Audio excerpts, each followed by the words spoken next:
What would happen if the world ran out of crude oil? Crude oil is the lifeblood of modern economies and nations. But what would happen if this vital fuel source were to ever be exhausted? Needless to say, it would be a pretty serious event. But is it a realistic scenario for the future? Let's find out. What will happen if we run out of oil and petroleum? If this ever happened, and our current logistical infrastructure had not responded in time, this would potentially be a very serious problem. The human race is a global civilization and is heavily reliant on a plentiful supply of crude oil. Between 1965 and 2005, humanity has seen an increase in demand for crude oil by about 2.5 times. We are using twice as much coal and 3 times more natural gas. At present, crude oil constitutes around 33% of global energy needs. Coal is around 30% and natural gas comes in third place at around 24%. That totals around 87% of human global energy needs. As you can see, if these supplies were to be perturbed significantly, it would be a big shock to the system, to say the least. Oil, in particular, is an interesting and unique substance.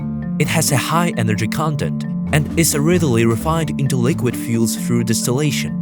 Its distillation products, like petroleum and diesel, run practically every mode of transport around the world.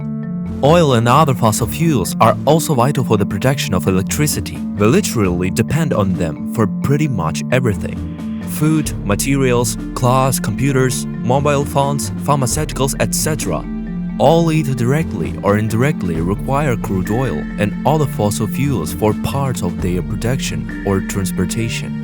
Other resources, like natural gas, are also important for making some fertilizers. Without that, food production would directly be affected around the world. Sticking with agriculture for a moment more, most of a farm's larger equipment and machinery, like tractors and combine harvesters, run on oil fuel derivatives. Planes, trains, and automobiles are also essential to move foodstuffs around the world. So the loss of these resources would have a profound and shattering effect on human civilization. How long until the world runs out of oil? We are constantly bombarded with news about the world's oil running out in the next 5, 10, or 20 years. But is this actually true? Technically speaking, it is actually unlikely that we will ever run out of oil. But this is not because there is an infinite supply of the black stuff buried around the world. Oil and all other fossil fuels are finite resources by their very nature. But as easier reservoirs of oil are exhausted, all the more complicated reservoirs become economically viable. Deeper reservoirs and other more technically challenging ones are more expensive to exploit, but as long as there is a demand for oil, they are worth going for. This is in part the reason for oil's average rising price over time. According to British Petroleum Statistical Review of World Energy, we should have enough to last until about 2070. But it should be noted estimates of oil reserves volumes are notoriously difficult to calculate, not externally audited, or not entirely truthful. It is also important to understand what is actually meant by an oil reserve too. The USGS defines an oil reserve as quantities of crude oil in discovered accumulations which can be legally, technically, and economically extracted. In this sense, oil reserves depend entirely on the discovery of new pools as well as the development and availability of technologies to exploit them.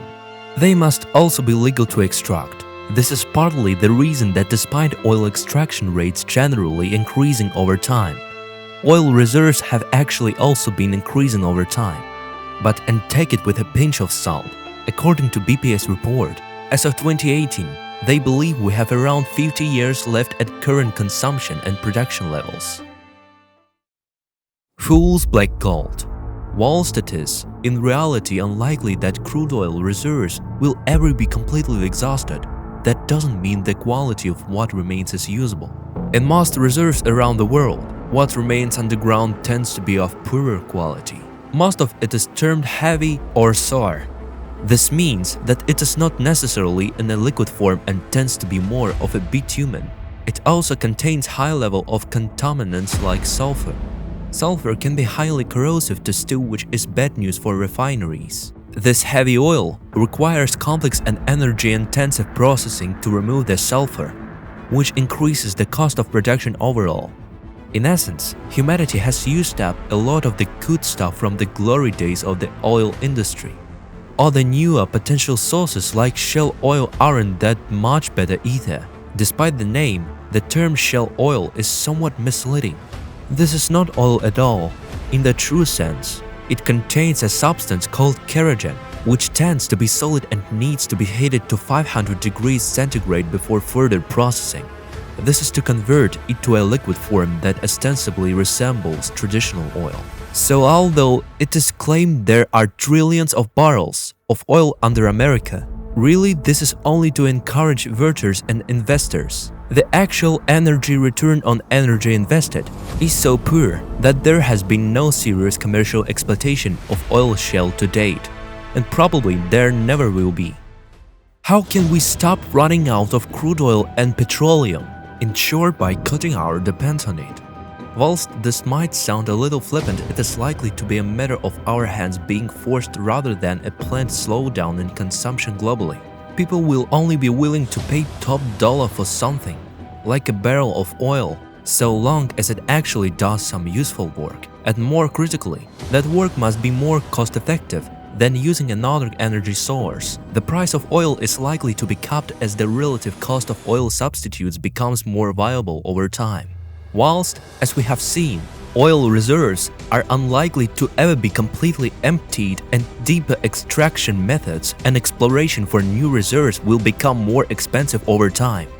In this sense, as oil begins to become restrictively costly in the future, consumers will begin to shop around for alternatives. Or if no reliable or realistic alternative can be found, methods to use current resources more efficiently will be explored. Think of our economy as a computer running calculations. Think of economic output as the number of calculations it completes. Now, imagine the computer runs on a finite resource and that, at current rates of consumption, you'll run out of the resource to run your computer in 30 years. It sounds dire, but it might not be. If technology does not improve, your choice will be simple. Reduce the amount you run your computer to smooth resources over time, or use them up and then starve. Now, imagine that computer technology improves such that its calculating efficiency increases each year. It should therefore be more than possible to improve the way we extract energy from a dwindling resource over time. It might even be possible to extend oil use indefinitely, if we can devise means of using it more efficiently. And that is before we even begin to talk about improvements in capital and labor productivity. For example, even small increases in labor or capital productivity can lead to large increases in production per unit of energy. Or put another way, it is very likely we will decrease the amount of energy per unit produced by necessity as oil supplies dry up, at least in theory. Just what the future holds for oil and fossil fuels is still up in the air. But what is clear is that we need to start using these resources more efficiently to extend their viability as a fuel source beyond 2070. Or of course, switch to other energy sources like nuclear or renewables. Time, as they say, will tell.